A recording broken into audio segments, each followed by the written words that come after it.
ATM Daruwalla का लिखा हुआ जिसका परिचय भी जिसके कवि का परिचय मैंने पिछले क्लास में दिया है।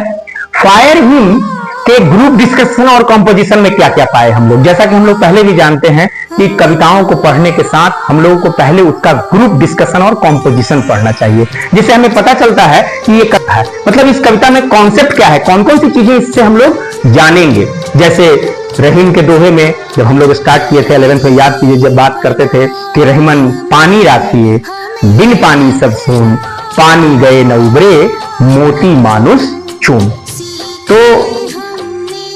तो इसमें हम लोगों ने पानी के 3 रूप देखे कि मनुष्य के लिए पानी का अर्थ होता है उसकी इज्जत। एक बार समाज में मनुष्य की इज्जत चली जाए, सम्मान उनका गिर जाए, तो फिर वो लौटता नहीं है। जैसे आभूषण की, सोने की चमक चली जाए तो फिर वो बाजार में बिकने लायक नहीं रहता, उसका वो दाम नहीं मिलेगा जो उस पर चमक के साथ होते हैं। और तीसरा, एक साबुत चूना, एक पूरा चूने का ढेला अगर पानी में चला जाए तो फिर वो उस रूप में लौटता नहीं है। तो कवि रहीम ने वहां पानी के 3 अलग अलग अर्थों में प्रयोग किया।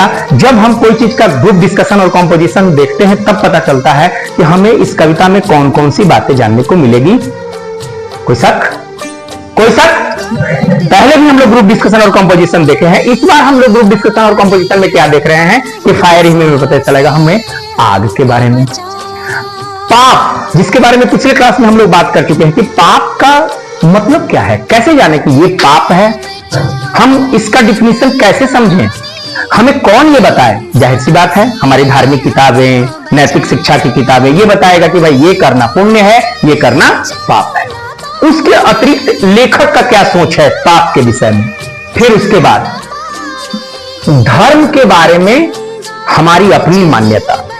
कितनी बार आप लोग देखते हैं व्यक्ति अपने तरीके से धर्म का डिफिनीशन करने लगता है, और जब वो अपने तरीके से धर्म का डिफिनीशन करने लगता है तो कभी कभी वो वही काम करता है। जैसे आप संस्कृत में पढ़ के आए होंगे वो कहानी कि 5 अंधों को जब हाथी दिखलाया गया, एक अंधा उसमें से सूंड पकड़ा तो वो बोला हाथी सांप जैसा होता है। दूसरे ने उसका पैर पकड़ा तो कहा कि गलत, ऐसा नहीं है, हाथी खंभे जैसा होता है। हर किसी का अपना अपना ओपिनियन था, जबकि किसी ने सही हाथी नहीं बताया क्योंकि वो अंधे देख पाते नहीं थे। तो हम सभी जब अगर ये कहें कि हम धर्म का गूढ़ जानते हैं तो हम उसी अंधे के समान हैं, क्योंकि हम सभी को परिस्थिति के अनुसार जानना चाहिए, यही हमारा धर्म है। धर्म के बारे में विचार। और अंतिम बात ग्रुप डिस्कशन और कंपोजिशन का क्या आया था, व्यवहार में शामिल करना चाहिए, बातों में नहीं, क्षमा को अपने जीवन में शामिल करना चाहिए। अपने बचपन की बात करें, कई बार आप देखे होंगे कि महसूस भी किए होंगे, ऐसा सामना हुआ होगा आपको इन बातों से कि बचपन की कुछ बात आपके मन में हमेशा के लिए छा जाता है, और कुछ ऐसी बात भी होती है जो कल परसों हुई हो और आप भूल जाते हैं।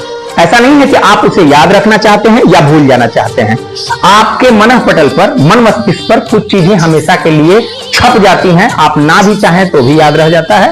और कुछ ऐसी चीजें होती हैं जो आप चाहते हैं मैं याद रखूं तो भी आप विस्मृत कर जाते हैं।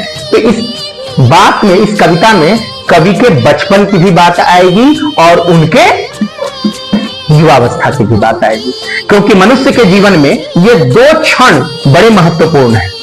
हम कह सकते हैं कि प्रौढ़ावस्था शायद व्यक्ति के लिए उतना महत्वपूर्ण नहीं हो, हम ये भी कह सकते हैं कि शायद युवावस्था, फैन को बंद करा लीजिएगा तब आवाज आते हैं, कट इरप्टेड ऑस्ट्रांसिस।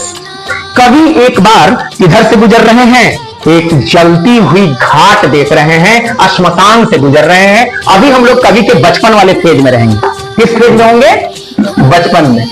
और जो आज युवा है वो कल वृद्ध होगा, और जो आज वृद्ध है वो भी कल युवा था, क्योंकि आप सभी जानते होंगे हम लोग के जीवन में बहुत सारे फेज आते हैं। और उन्होंने वहां क्या देखा? जलती हुई घाट देखा, एक जलती हुई लाश देखा, इरप्टेड ऑस्ट्रांसिस।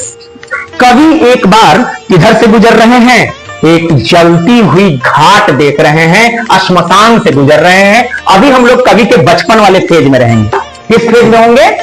बचपन में। और जो आज युवा है वो कल वृद्ध होगा, और जो आज वृद्ध है वो भी कल युवा था, क्योंकि आप सभी जानते होंगे हम लोग के जीवन में बहुत सारे फेज आते हैं। और उन्होंने वहां क्या देखा? जलती हुई घाट देखा, एक जलती हुई लाश देखा उन्होंने। तुम लोगों में से ही जो हिंदू धर्म के हो, बॉयज जाते होते होगे कभी कभी लाश जलाने की, चल खदेरन चमर लथुरे चल। तो कुछ देर के बाद 2-3 लोग मिलके क्या करते हैं, उस जले हुए हिस्से को भी, लाश के जले हुए हिस्से को जो अभी जला है उसको आग में डालने का प्रयास करते हैं। हालांकि हिंदू धर्म में यह मान्यता है कि लाश का जब सिर फट जाए, कपाल कुंडला हो जाए, तो लोग अंत में गोईठा डाल डाल के प्रणाम करके निकलना शुरू कर देते हैं। लाश पूरी तरह से जली हो कि नहीं जली, कौन इंतजार करता है? आजकल तो आप देखते हैं समय की ऐसी ही कमी है लोगों को। लाश जलाने भी जा रहे हैं तो फोन पर बतियाते जाते हैं, वहां अगर पहुंच गए तो ऐसे बतियाएंगे। टेली जीवन हवा की बात से शुरुआत कर रहे हैं बचपन से। कभी खुद जराथुस्त्र धर्म के हैं और वो अपने पूर्वजों को, माफ कीजिए, परिजनों को कहां ले जाएंगे अंतिम क्रिया के लिए? टावर ऑफ साइलेंस पर उनका गुजरना हो रहा है कहां से? एक स्मशान के बगल से जलती हुई घाट वो देख रहे हैं, और जलती हुई लाश से निकलने वाले आग की लपटें, फास्फोरेसेंस, इनको कैसा महसूस हो रहा है? जैसे कुछ भूत निकल रहा हो, और वो काफी है इसे डरा देने के लिए, राहगीर को डरा देने के लिए। तभी उनकी नजर उन हड्डियों पर पड़ी, जली हुई हड्डियों पर, जिनका रंग जलकर अब कैसा हो चुका है? सफेद। और सफेद रंग की तुलना वो किसके रोशनी से कर रहे हैं? चांद की रोशनी से। Once strolling at dawn past river bank and ghat, कवि उस स्मशान के बगल से गुजर रहे हैं जो नदी के किस चीज पर बसा हुआ है? अक्सर स्मशान नदियों के किनारे होता है, क्योंकि हमारी मान्यता है खासकर हिंदू धर्म में कि 5 तत्वों से हम बने हुए हैं। क्षितिजल, पावक, गगन, समीरा। खुले में लाश इसलिए जलाया जाता है ताकि लाश का कुछ हिस्सा, जले हुए शरीर का कुछ हिस्सा नदी में भी मिल जाए, जल में मिल जाए। तो नदी के किनारे बने